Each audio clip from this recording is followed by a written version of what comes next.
I really don't know what I would do if I didn't have some work that I had to get to. Hello, hello, hello. This is Shirley Crawford, the owner of Second Chance Consulting and the executive director of the Women's Business Center, RVA, coming to you with another episode of WorkHardAholics. Woo, it's been busy. So, for those who join us for the first time, you're probably wondering, what exactly is a workaholic? Well, considering that I made the term up, let me tell you. A workaholic is someone who is always doing something. We don't rest on our laurels. We're not waiting for the world to catch us. We're making the world happen. We're making it move. We're movers. We're shakers. We're cookers. We're bakers. You get the point. And we come together for a little time, generally every weekend, just to make sure that one, we are being the most productive that we can be, and two, that we are living in balance. Alrighty then. So, but you all know how we like to get this party started with our word for the week. And so, our word for this week is loquacious. Loquacious. And how the word even came up for me recently is because I normally am not a very chatty person, not very talkative. I say what I want, I say what I mean to say, and then I don't see the purpose in just saying things to say them. And so, but I realized that when you find someone who listens well, you tend to want to talk more. I have a friend in particular who is just a great listener, and I just heard myself talking and talking and talking. I was extremely loquacious, and I was like, how did that happen? And I realized it's because she's listening, like really listening. A lot of people talk to figure out a response or how to turn it back to themselves or, or to figure out how you're wrong and how they can question you. It's very rare that people actually listen anymore. It's like when we say, good morning, how are you? And keep walking. Like, that annoys me. Like, you're not even listening for the response. Then don't ask the question. Just say, good morning. Hi. Good to see you. Whatever. But asking a question and then you keep walking, it's really rude. But it's very American and we do it all the time. All right. So then that takes me to our time tool technique. So as you can see, I have a communication theme for this week. And so with that in mind, I thought, well, what time tool technique really applies to that? And when I think about loquacious, of course, I think about conversations and talking. And for a lot of you, telephone talking. And so I thought about for entrepreneurs or for those of you who lead multiple lives. I don't know if I should be recommending that. There is an app for that. Kind of. And so for my business, I actually have, if you come into my office, I have like 6 cell phones that are like sitting on the shelf. And then I have currently 2 that I'm really using. And so one's personal, one's business. And then on the business, I have a smart line. I have a Google number as well, that I don't use. And I'll tell you why. Because the Google number actually says it's a Google number. And so I think that's extremely unprofessional if someone's calling you and they're like, you've reached the Google number of, doesn't bode well. And so I have a work cell. I do have a desk phone at the center. But I also have a smart line. I have a magic jack as well. So, I've had a few things. I have a few VoIP options for telephone. And, I've got lots of options. But I have come to love my GoDaddy smart line. Nope, they're not paying me to tell you that, but it's just true. So I pay a few dollars. It's less than $5 a month. I get a separate phone line. It rings on my cell phone. If I do not answer, it has a separate voicemail, which specifically addresses whatever business or interest that I have for that number. And then even then, I get a transcript in my email. I think I get one in my text as well. And so it says, hey, you have a message, and I can go read it. And so sometimes, it's like when people are talking, transcripts are just that, transcripts. So it may or may not be perfect, but it's pretty darn close.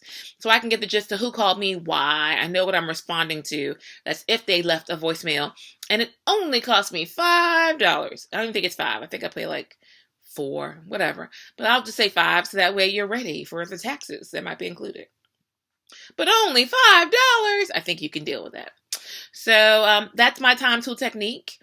And that's to have yourself, consider a smart line. There are other options out there. You can always Google VoIP options. smartphone apps, telephone lines. There are lots of them out there, but I really do. I'm a GoDaddy fan altogether.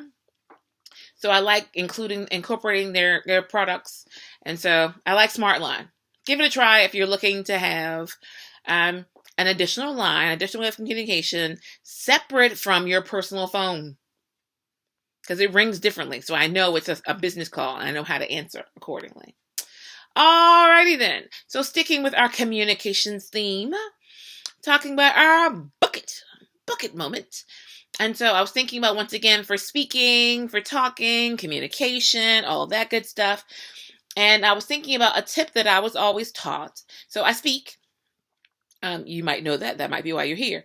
And so I go out and speak. I teach. I do a bunch of stuff. Seminars, motivational speaking, informational, on my subjects of choice. It varies. I do a bunch of stuff. And so one of the things I was always taught, because like when the speaking thing didn't happen overnight, I had instructors, and I even did not just public speaking, I actually did debate like throughout high school.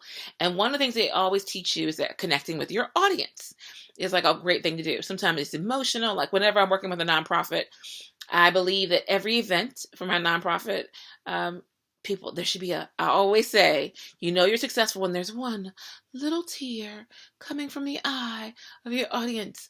Then gotcha, they're connected, and they should be, because every nonprofit is serving a good purpose and a cause.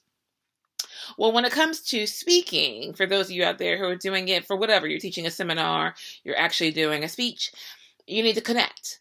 And sometimes your story isn't universal to the people in your group. And people don't know you from a can of paint, and so they don't know who you are, how to connect with you, unless they've been following you.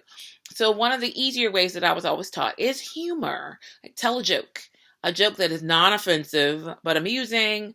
If you can get someone to laugh, once again, you got them. They're at least connected with you. They're at least interested to see what you have to say next. That doesn't mean you should do a whole comedic act. And if you're not that funny, then here's a book that will help you. There's a Random House book of jokes and anecdotes by Joe Claro. It's an older book. There are a bunch of newer ones, but I think this one has some classics in it that you can probably work with. And they're good ways to break the ice.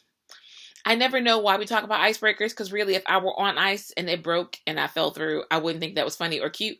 But that's what we call them, so that's what I'm telling you. Icebreakers. Alrighty then. And so that clearly takes me to our work hard, play harder moment. And so I have been telling you all for weeks that I am in desperate need of vacation. I am not shooting this in my office, as you can tell by the background. And that's just because I've been running around so much, I couldn't even make it into the office today. I don't know how I feel about that. It's the first Sunday in a long time I didn't make it into the office. Like, oh. Now, for some of you think that's a good thing. I don't think that's a good thing. Not at all. But just to give you a clue of what's been happening. So, right.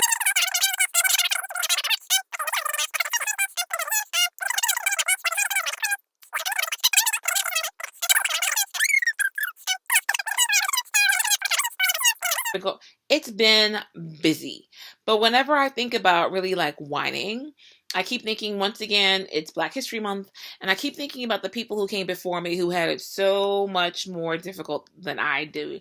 And when I look at their accomplishments and what they've done, I realize I dare not part my lips to whine or complain when I have it so much easier. And so, but that takes me to one person in particular that I looked up, speaking of communication. I looked up Henry T. Sampson. And so he's credited with the cell phone, but he said, no, he didn't create the cell phone. He actually created the technology that helps make the cell phone work. And so when I look at that to see how little he had and how much he accomplished, then I know that even right now when I am still tired, next week, vacation, promise. Next week, I haven't settled on it yet, but I'm going to just walk out of the office one day next week, like, I'm not coming back until Monday. I feel it. So if you're watching, staff, no, more than likely, I'm going to come into the office like Wednesday or Thursday next week, like, yeah, I'm out of here, just for the weekend. Alrighty. And so to see how much he accomplished, then I dare not complain. And so for all of you out there, hope you enjoyed this time together. As I always say, live better, do better, be better, and happy entrepreneuring. Bye bye. Because I really don't know what I would do if I didn't have some work that I had to get to. Da-da-da-da-da-da.